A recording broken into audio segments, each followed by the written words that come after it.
Good morning students. इससे पिछले video में हम लोगों ने जो चर्चा की थी अंडरस्टैंडिंग लेवल्स ऑफ टीचिंग यानी कि शिक्षण के बोध स्तर की। तो स्मृति स्तर हो गया, मेमोरी लेवल हो गया, सेकंड अंडरस्टैंडिंग लेवल हो गया, तीसरा जो आप लोगों का है रिफ्लेक्टिव लेवल ऑफ टीचिंग यानी कि चिंतन स्तर का शिक्षण। तो जैसे आप मेमोरी लेवल को और अंडरस्टैंडिंग लेवल को समझे थे कि मेमोरी लेवल में किसी बच्चे को कोई चीज़ रटा दी, अंडरस्टैंडिंग लेवल में उस बच्चे को ज्ञात करना सीख लिया, और उस पर चिंतन स्तर पर क्या होता है, चिंतन स्तर पर बच्चे को उस कंटेंट को सलूशन करना यानी उस कंटेंट को बनाना आ जाना ही चिंतन स्तर कहलाता है। यानी कि कोई न्यू इनोवेशन अगर बच्चा उस रिफ्लेक्टिव माध्यम से उस कंटेंट का कर सकता है तो that is called reflective level of teaching. जैसे इससे पिछले उसमें मैंने आप लोगों को a+b का होल स्क्वायर बताया था। बच्चे को आपने रटा दिया, a+b का होल स्क्वायर होता है a² + b² + 2ab। अब बोध स्तर में बच्चे को ये सिखा दिया कि a+b का होल स्क्वायर कैसे आता है, यानी a+b एक जगह मल्टीप्लाई बाई a+b, दूसरी जगह तो a की a से मल्टीप्लाई की a² हो गया, a की b से मल्टीप्लाई की b² हो गया, a की b से की ab हो गया, और b की a से की b की b से की b² हो गया। तो मीन्स बच्चे ने इस चीज़ को बनाना सीख लिया कि a² + b² का होल स्क्वायर किस प्रकार से a² + b² + 2ab आता है। ये उसमें आ गया आपका अंडरस्टैंडिंग लेवल में। अब आता है चिंतन स्तर, रिफ्लेक्टिव लेवल। रिफ्लेक्टिव लेवल में क्या है कि अगर बच्चे को a + b का होल स्क्वायर की जगह x + y का होल स्क्वायर दे दिया जाए, तो बच्चे ने रटा तो a + b का होल स्क्वायर था, उसको सॉल्व करना सीखा था। अब यहाँ आ जाता है x + y का होल स्क्वायर या a + b का होल स्क्वायर या p + q का होल स्क्वायर, तब बच्चे को वही टेंडेंसी आ जानी चाहिए। अगर बच्चे को वह टेंडेंसी आ गई है तो समझ लीजिए चिंतन स्तर के शिक्षण प्रतिमान की ओर बच्चा जा रहा है। मीन्स अगर a + b का होल स्क्वायर करना सीख गया, किससे, a + b के होल स्क्वायर से, x + y का होल स्क्वायर करना सीख गया, किससे, a + b के होल स्क्वायर से, p + q का होल स्क्वायर करना सीख गया, किससे, a + b के होल स्क्वायर से। तो मीन्स बच्चे का जो चिंतन स्तर है वह मीन डेवलप हो रहा है। ठीक है ना। तो जैसे इसमें आपका आ गया a + b का whole square a² + b² + 2ab। अब हमने लिख के दे दिया कि 2ab + b² + a² बराबर फार्मूला है a + b का होल स्क्वायर का। तो बच्चे ने जो रटा है a + b का होल स्क्वायर का फार्मूला a² + b² + 2ab रटा है, लेकिन इसमें क्या है लिखा हुआ 2ab + b² + a², है ना।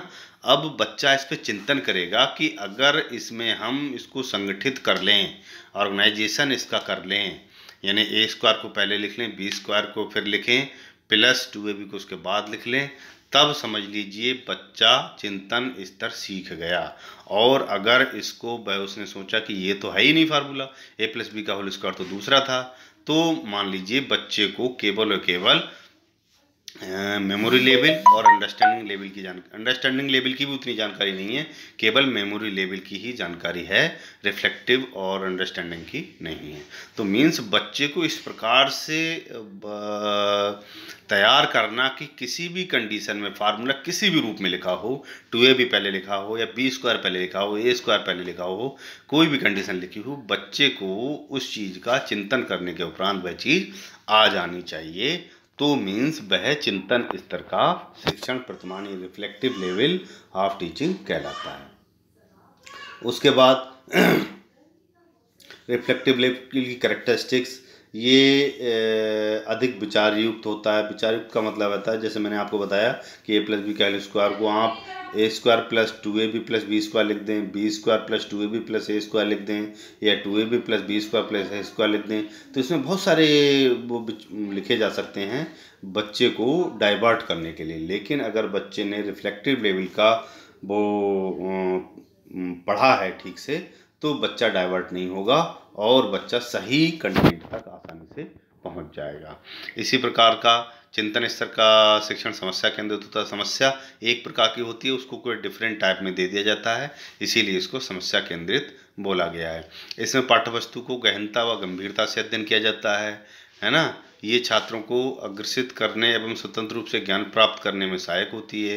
ये छात्रों द्वारा मौलिक चिंतन पर बल को बढ़ावा देती है। सृजनात्मक संबंधी कार्यों में सृजनात्मक का मतलब होता है क्रिएटिविटी। बच्चा कितना क्रिएटिव है ना, उस चीज से संबंधित जिस चीज को उसको पढ़ाया जा रहा है। कार्य उत्पादन को बढ़ावा मिलता है, यानी कि वर्क प्रोडक्शन को भी इससे बढ़ावा मिलता है। छात्रों को उत्प्रेरित करना शिक्षक का प्रमुख कार्य है। मोटिवेशन देना एक प्रकार का कार्य है। तो ये सभी जो हैं करैक्टरिस्टिक्स हैं किस रिफ्लेक्टिव लेवल के टीचिंग मॉडल की। उसके बाद शिक्षण चिंतन हेतु शिक्षण में चिंतन है, थिंकिंग, तर्क है, रीजनिंग, अंतर्दृष्टि है ना। तो पहले चिंतन करेगा बच्चा, फिर तर्क करेगा, फिर अंतर्दृष्टि करेगा।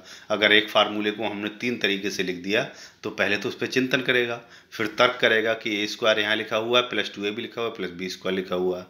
इसमें पहले b² लिखा हुआ है प्लस 2ab लिखा हुआ है प्लस a² लिखा हुआ है। इसमें प्लस 2ab लिखा हुआ है प्लस a² लिखा हुआ है प्लस b² लिखा हुआ है।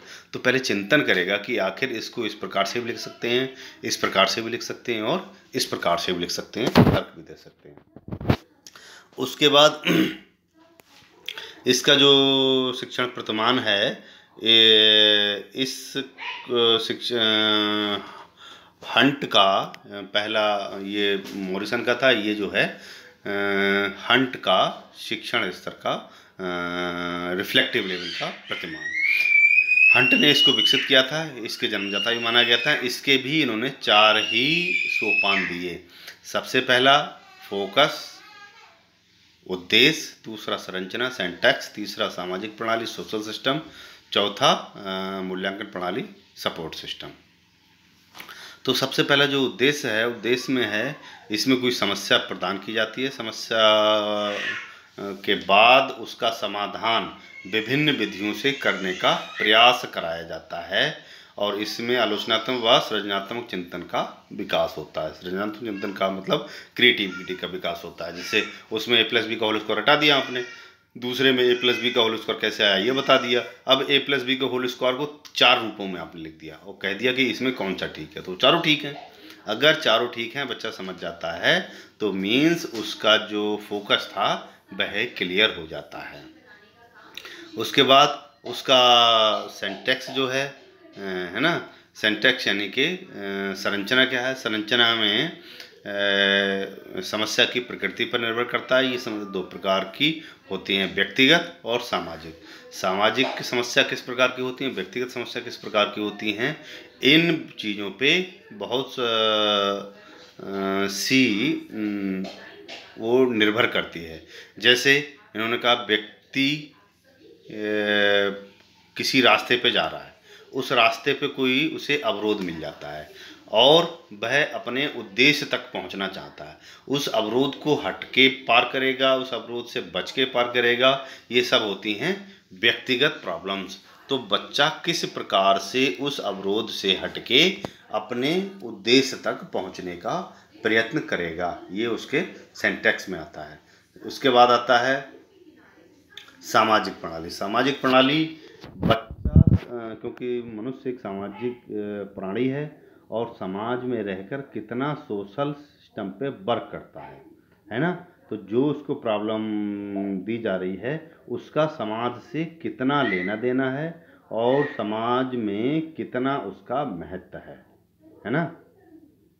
उसके बाद आता है मूल्यांकन प्रणाली। मूल्यांकन प्रणाली का मतलब है कि अगर आप सारे सिस्टम को फुलफिल करते हैं, सारे सिस्टम को आप देख लेते हैं, उसके बाद एवल्यूशन सिस्टम को किस प्रकार से कंप्लीट करते हैं, ये उसके मूल्यांकन प्रणाली में आता है। तो मीन्स अब उसके बाद आता है चिंतन स्तर के गुण और दोष। गुण और दोष आप सभी के, जो मैंने स्मृति स्तर के, बोध स्तर के और चिंतन स्तर के, तीनों के ही गुण दोष आप लोगों को पढ़ने को बोला गया है, तो आप लोग इनको डीपली पढ़िएगा। तब तक के लिए आप घर पे रहिए, स्वस्थ रहिए, सुरक्षित रहिए और नियमित अध्ययन करते रहिए। धन्यवाद।